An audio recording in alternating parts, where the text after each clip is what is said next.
Hello friends, welcome to the channel. Today is 31st December 2020 and we are going to say goodbye to this year. We don't want because of a corona pandemic. बहुत लोगों को ये गंदी सी situation में से निकलना पड़ा है. The whole world was fighting with it and ये जो साल है बहुत गंदा साल गया है. हमें बिल्कुल भी ये नहीं चाहिए. And so finally say goodbye and welcome from tomorrow 2021. And this will be hope. This year will be a very happiest and a blissful year for everyone. So let's start with the vlog. So आज का जो story है that is on a maintain your perspective. मतलब बहुत सारी situations life में ऐसी create हो जाती है, हम हिम्मत हार जाते हैं या एक्सेट्रा एक्सेट्रा, हमें कोई रास्ता नहीं मिलता है और हम उसकी चिंता में ही पड़े रहते हैं. लेकिन जब कोई प्रॉब्लम आती है तो उनको कैसे अलग तरीके से देख के सॉल्यूशन निकालना या उसको मैनेज करना, this we will see in this story. So let's start the vlog.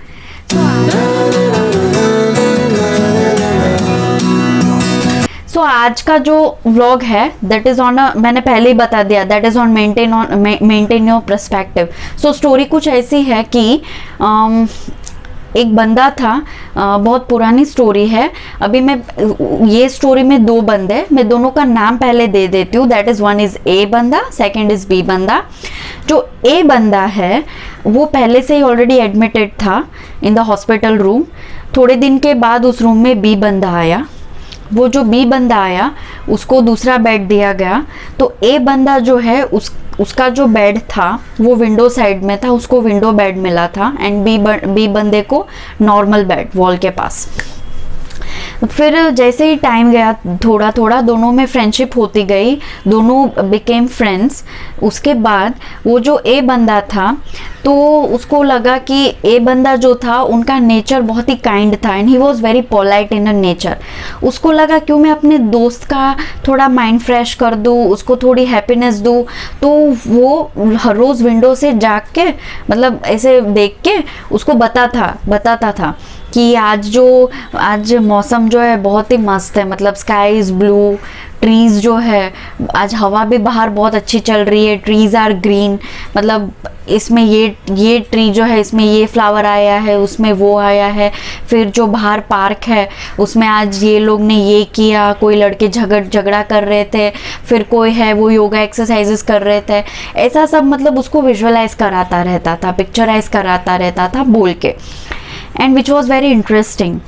तो मतलब वो जो बी बंदा था उसको भी बहुत मज़ा आता था because he was feeling entertaining.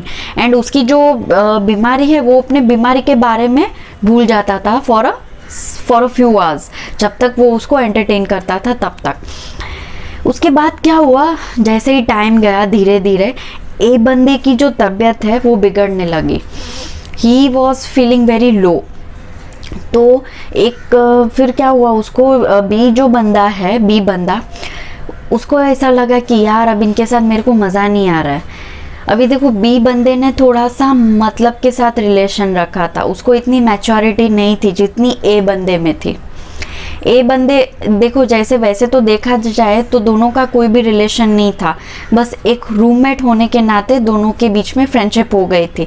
But still a बंदे में अच्छी मैच्योरिटी थी and because of that he used to share all this kinds of things.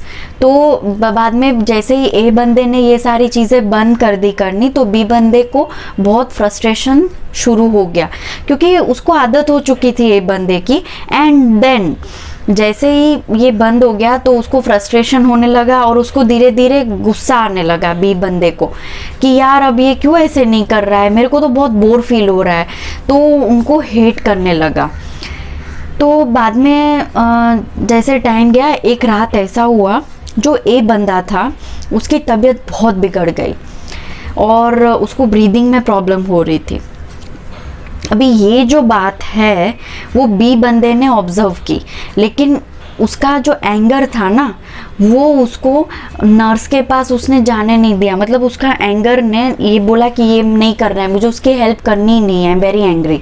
तो वो नर्स को बुलाने नहीं गया. तो ए बंदा है ही फोन डेड. तो उसका मतलब जान उस बेचारे की तो जान ही निकल गई। और उसकी जो डेड बॉडी को सुबह उन लोगों ने निकाल दिया हॉस्पिटल रूम में से। अभी जैसे ही बॉडी को शिफ्ट किया बाहर, बी बंदे ने तुरंत नर्स को बोला कि मुझे अपना बेड शिफ्ट करना है, आई वॉन्ट दिस बेड, ए बंदे वाला जो बेड है I want that, I want near window. तो नर्स ने उसको वो बेड दे दिया। जैसे ही नर्स ने उसको वो बेड दे दिया, वो जैसे ही सेट हो गया, जैसे मस्त पिल्लो रख के अपनी चादर वदर सब रख के जैसे ही वो सेट हो गया, जैसे ही उसने विंडो के बाहर देखा, व्हेन ही सॉ आउटसाइड, तो ही गॉट लिटरली, मतलब उसको इतना जोर का झटका लगा, मतलब ही गॉट शॉक्ड। अभी आप ही सोचो उसको किस बात का झटका लगा होगा, why did he got shocked. तो द रीज़न वॉज जो ए बंदे ने पिक्चराइज किया था सारी चीज़ें, वो चीज़ें कुछ भी थी ही नहीं बाहर पता है क्या था? It was a wall, brick का पूरा एक वॉल बना हुआ था और बाहर पूरा अंधेरा था। इट वॉज नथिंग दैट जो ए बंदे ने बोला था। And that friend got so shocked कि यार ये क्या हो गया मतलब। और उसको बाद में रिग्रेट हुआ, उसको बाद में वो चीज़ समझ में आई कि यार ये जो ए बंदा जो है उसने मेरे लिए इतना सब कुछ किया, मतलब मेरी खुशी के लिए, to make me happy he did this. So see how this is a lovely gesture. So this is a thing कि हम मतलब अभी देखो ए बंदे के लिए भी उतना ही डिफिकल्ट था टू मैनेज हिमसेल्फ, लेकिन उसने पर्सपेक्टिव चेंज कर दिया। उसने कभी भी एक बार भी ऐसा नहीं सोचा कि मैं बीमार हूँ, मैं हॉस्पिटल बेड पे हूँ, मुझे भी ये तकलीफ होती है। He totally diverted to himself in another world. तब जाके ये पॉसिबल हुआ। किसी को खुश रखना it is not a easy thing. तो ये चीज़ की कभी कभी आई एम थिंकिंग कि हमारी लाइफ में जो प्रॉब्लम्स होती है इतनी बड़ी होती है कि we can not manage them. कभी कभी तो ये जो प्रॉब्लम्स होती है ना, वो हम लोग खुद कॉम्प्लिकेटेड करते हैं। बहुत सारी थिंकिंग्स हमारे माइंड में भर के, मतलब बहुत सारे विचार हमारे दिमाग में भर के हम ही उसको कॉम्प्लिकेटेड बना देते हैं। And then we will sit and cry कि मुझसे ये नहीं होगा, मुझसे वो नहीं होगा। बट हम अगर कोई भी बड़ी प्रॉब्लम को डिफरेंट पर्सपेक्टिव से सोचे and if you try to manage, तो शायद easily we will handle it and हमें भी इतनी प्रॉब्लम नहीं होगी। See another example if I give, that is a Stephen Hawking। उसने पूरी लाइफ इलेक्ट्रिक व्हील चेयर पे निकाल दी। उसका पूरा बॉडी पैरालाइज्ड था, he could not move, you know all.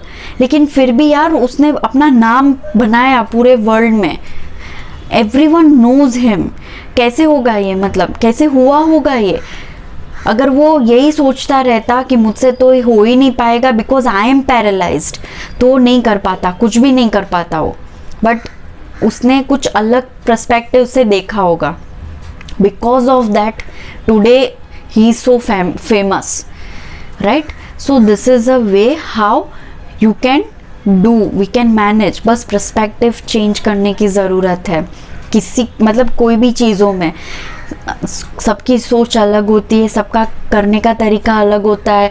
What ever we do everything, मतलब बहुत सारी चीज़ें हमें अलग मिलेगी, सिचुएशंस अलग क्रिएट होगी। Better is change your perspective, तो लाइफ शायद स्मूथ हो जाएगी। सो this was my today's vlog. Please do watch, share and comment if you like this vlog. Or finally we are saying goodbye to the 2020 and we are welcoming to 2021. So give a warm welcome and hope और ये जो आने वाला साल है आप सबकी life में बहुत सारी हैप्पीनेस लेके आएगा। Hope for this. So bye.